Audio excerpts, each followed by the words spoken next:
নিষিদ্ধ প্রত্যাহারের দাবিতে সংসদ থেকে রাজপথের রুমিন ফারহানার কঠিন হুঁশিয়ারি। প্রায় 2 মাস আগে বিরোধী দল ও সাধারণ মানুষের মতামতকে উপেক্ষা করে সংসদে আওয়ামী লীগ নিষিদ্ধের অবৈধ বিল পাশ করে বিএনপি।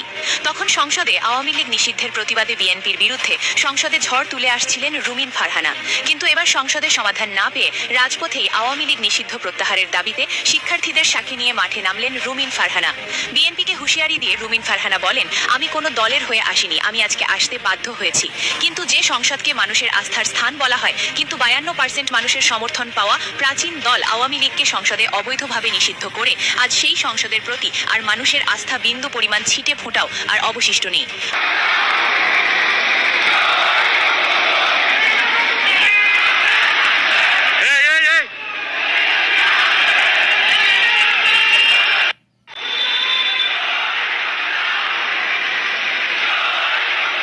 শাহরিয়ার কবির, ওনার মা কি তাহলে পাকিস্তানি ছিলেন? ওরজাত ভাবে পাকিস্তানি এই কথাটা হলে একটা মানুষ বুকের পাঠায় ভাবে চড়া করে বাংলাদেশে বসে কিভাবে করে বলে? ওনার মতো শাহরিয়ার কবির আজকে যে বাংলার বাতাসে বাংলার মাটিতে বড় হলো, শাহরিয়ার কবির কিভাবে করে বলে যে বাংলাদেশে কোনো স্বাধীনতা যুদ্ধ হয়নি? শেখ মুজিবুর রহমান উনি কি বাংলাকে উল্টা আরো গিয়ে পরাধীন করেছে, উনি কিভাবে করে বলে? কে তাকে দিয়েছে এরকম দায়িত্ব? এই দেশে 71 বিরোধী দায়িত্ব তার তো বয়স কম না, তার তো চুলে জলে যতটুকু দেখা যায় সে তো 71-এর সময় উনি ছিলেন। তো তখন এই দেশে উনি যে পাকিস্তানিদের পা চাচ্ছেন, কেন চাচ্ছেন?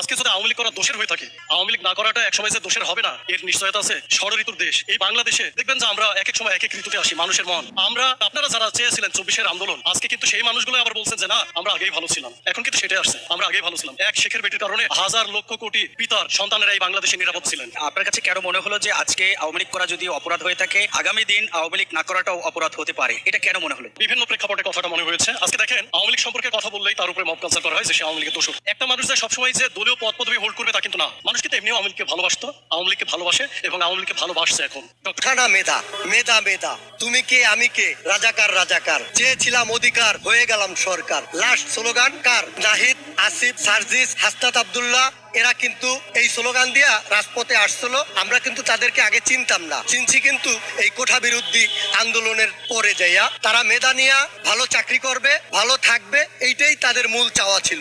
সেইখান থেকে আন্দোলন একটা পর্যায়ে এক দফা, হাসিনাকে সরাই দিতে হবে, হাসিনাকে রাখা যাবে না, হাসিনা বাংলাদেশকে আর থাকতে পারবে না। এই শেখ হাসিনা গরিব মানুষের মুখে হাসি ফুটাইয়া গিয়েছিল, 564টা মসজিদ করে গেছিল, বাংলাদেশের দক্ষিণ থেকে উত্তর পর্যন্ত উন্নয়ন করেছিল।